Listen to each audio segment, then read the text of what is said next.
എൻ്റെ എല്ലാ കൂട്ടുകാർക്കും സുഖമാണോ? ബിൻഷ ലൈഫ് വ്ലോഗിലെ മറ്റൊരു കുഞ്ഞു വീഡിയോയിലേക്ക് വീണ്ടും എല്ലാവർക്കും സ്വാഗതം. എല്ലാവരും ഇരുമ്പമ്പുളിയൊക്കെ വെച്ചിട്ട് ലിക്വിഡൊക്കെ ഉണ്ടാക്കി പാത്രമൊക്കെ നല്ല വെട്ടി തിളങ്ങുമെന്ന് പറയുന്നുണ്ട്. നമുക്കൊന്ന് പരീക്ഷിച്ച് നോക്കിയാലോ?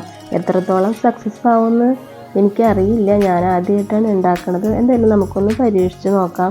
അപ്പോൾ നമ്മുടെ ഇവിടെ കുറച്ച് ഇരുമ്പമ്പുളിയൊക്കെ ഉണ്ടായിട്ടുണ്ട്. അപ്പോൾ അതൊക്കെ ഒന്ന് പറിച്ചെടുത്ത് കൊണ്ടുവന്നിട്ടുണ്ട്. ഇനി അതിലത്തെ പൂവൊക്കെ കളഞ്ഞ് തണ്ടൊക്കെ കിള്ളിക്കളഞ്ഞിട്ട് നല്ല ക്ലീൻ ചെയ്തെടുക്കണം. ഞാൻ ഒരുപാട് മൂത്തിട്ടുള്ള ഇരുമ്പമ്പുളിയാണ് കേട്ടോ പറിച്ചെടുത്തിരിക്കുന്നത്. അധികം ഒന്നും മൂക്കാത്ത ഒരു ഇരുമ്പമ്പുളി, ഒരു കുഞ്ഞു ഇരുമ്പമ്പുളിനെ കിട്ടി. നമുക്ക് അതിനൊന്ന് തിന്ന് നോക്കാം അല്ലേ?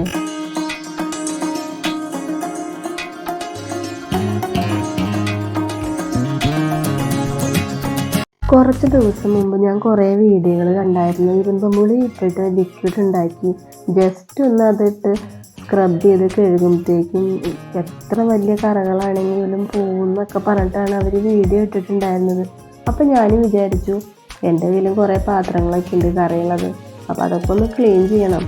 എന്തായാലും നമുക്കറിയാം, പുളി ഉപയോഗിച്ചിട്ട് ഓട്ടുപാത്രങ്ങളൊക്കെ തേച്ച് കഴുകി കഴിഞ്ഞാൽ നന്നായിട്ട് പളപളാന്നിന് തിളങ്ങും, നല്ല വെട്ടി തിളങ്ങുന്ന നിറം വരുന്നൊക്കെ നമുക്കറിയാം. പക്ഷേ ഇങ്ങനെ ചെയ്ത് നോക്കിയാൽ എത്രത്തോളം ഇതിലത്തെ കറകളൊക്കെ പോകും എന്ന് അവർ പറയണത് ശരിയാണോ എന്ന് നമുക്ക് ഈ ലാസ്റ്റ് കാര്യം വീഡിയോ കണ്ടു നോക്കിയാലേ അറിയുള്ളൂ. അപ്പോൾ നമുക്ക് ഇനി ഇതുണ്ടാക്കാനായിട്ട് വൃത്തിയാക്കി വെച്ച ഇരുമ്പമ്പുളിയിലേക്ക് ഒരു കയ്യിൽ കല്ലുപ്പ് ഇട്ടിട്ടുണ്ട്. പിന്നെ കുറച്ച് വെള്ളം കൂടെ ഒഴിച്ച് നന്നായിട്ട് പേസ്റ്റാക്കി ഞാൻ മിക്സിയിലിട്ട് അടിച്ചെടുത്തിട്ടുണ്ട്. ഇനി നമുക്കതൊന്ന് അരിച്ചെടുക്കാം.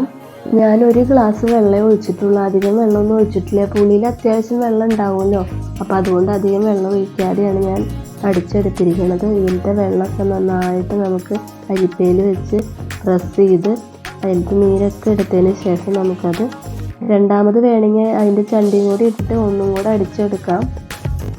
അരിച്ചെടുത്തത് നമുക്കൊരു പാത്രത്തിലാക്കിയിട്ട് അടുപ്പത്ത് വെച്ച് ചെറുതായിട്ടൊന്ന് ചൂടാക്കി എടുക്കണം. ഒരുപാട് വെട്ടി തിളയ്ക്കൊന്നും വേണ്ട, വെറുതെ ഒന്ന് ചൂടായിട്ട് വരുമ്പോൾ അതിലേക്ക് നമുക്ക് ഒരു 2 ടീസ്പൂണ് വിനാഗിരി ഒഴിച്ച് കൊടുക്കണം.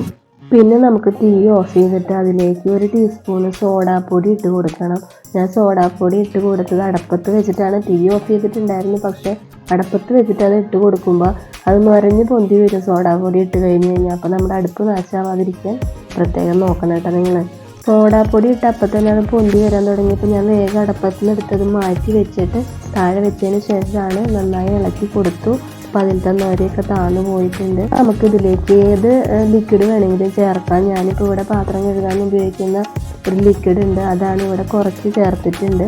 ഒരു പത വരാനൊക്കെ ആയിട്ട് ചേർക്കാമെന്നാണ് അവർ പറഞ്ഞത്, ഒരു മണമൊക്കെ കിട്ടാനായിട്ട്. അപ്പം ഞാൻ കുറച്ച് 1 ടീസ്പൂൺ ലിക്വിഡ് ഇതിലേക്ക് ചേർത്തതിന് ശേഷം നന്നായിട്ട് ഇളക്കി ഒരു പഴയ വല്ല ബോട്ടിലൊക്കെ ഉണ്ടെങ്കിൽ അതിലേക്ക് ഇത് ഒഴിച്ച് നമുക്ക് വെക്കാം. ഞാനിവിടെ വെച്ച് ഒഴിച്ചപ്പോൾ ഇത് പോയ കാരണം ഇതൊരു കപ്പിലേക്ക് പകർത്തി എന്നിട്ടാണ് ബോട്ടിലിലേക്ക് ഒഴിച്ചത് കേട്ടോ. ബോട്ടിലിൻ്റെ അടപ്പിന് ഞാനൊരു ഹോള് 2 ഇട്ട് കൊടുത്തിട്ടുണ്ടായിരുന്നു.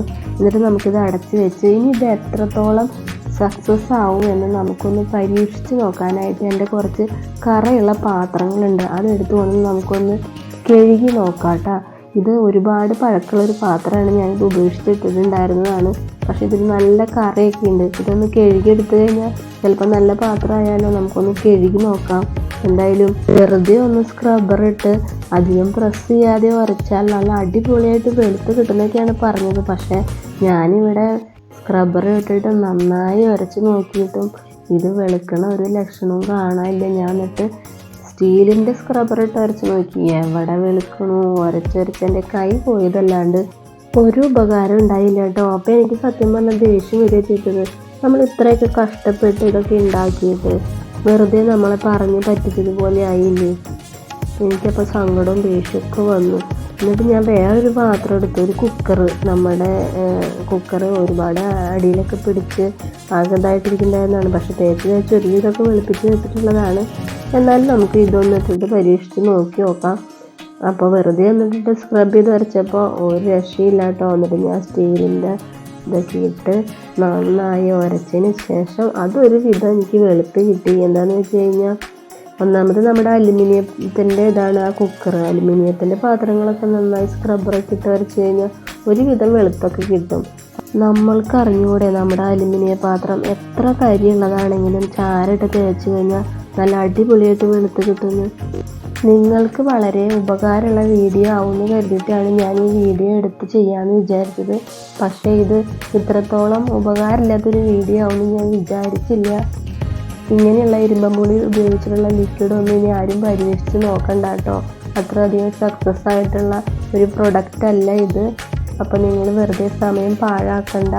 ഇരുമ്പമ്പുളി ഉപയോഗിച്ചിട്ട് നമ്മുടെ ഓട്ടുപാത്രങ്ങളും വിളക്കുകളൊക്കെ തേച്ചാൽ നല്ല അടിപൊളിയായിട്ട് വെളുത്ത് കിട്ടും കേട്ടോ. അത് നമ്മുടെ പരമ്പരാഗതമായിട്ട് ഉപയോഗിച്ച് വരുന്നതാണ്. പുളി ഉപയോഗിച്ച് കഴിഞ്ഞാൽ ഓട്ടുപാത്രങ്ങൾ നല്ല അടിപൊളിയായിട്ട് തന്നെ വെളുത്ത് കിട്ടും. പക്ഷേ ഇങ്ങനെയുള്ള പാത്രങ്ങളൊക്കെ വെളുക്കണമെങ്കിൽ ഇത്തിരി ബുദ്ധിമുട്ടാണ്. ഇതൊരു നല്ല സംഭവമായിരിക്കും എന്നാണ് ഞാൻ വിചാരിച്ചത്. പക്ഷേ പാളി. എന്തായാലും നമ്മുടെ കുക്കർ ഒരുവിധം വെളുത്ത് കിട്ടിയിട്ടുണ്ട് കേട്ടോ. അത് ഞാൻ നന്നായിട്ട് കഷ്ടപ്പെട്ട് വരച്ചിട്ട് തന്നെയാണ് വെളുത്ത് കിട്ടിയേക്കണത്. അപ്പോൾ ഇന്നത്തെ എൻ്റെ വീഡിയോ എല്ലാവർക്കും ഇഷ്ടപ്പെട്ടാൽ ഒന്ന് സബ്സ്ക്രൈബ് ചെയ്യാനും ലൈക്ക് ചെയ്യാനും ഷെയർ ചെയ്യാനും കമൻറ്റ് ചെയ്യാനും മറക്കരുത്. അപ്പോൾ അടുത്തൊരു വീഡിയോ ആയിട്ട് വരുന്നത് വരെ എല്ലാവർക്കും ബൈ.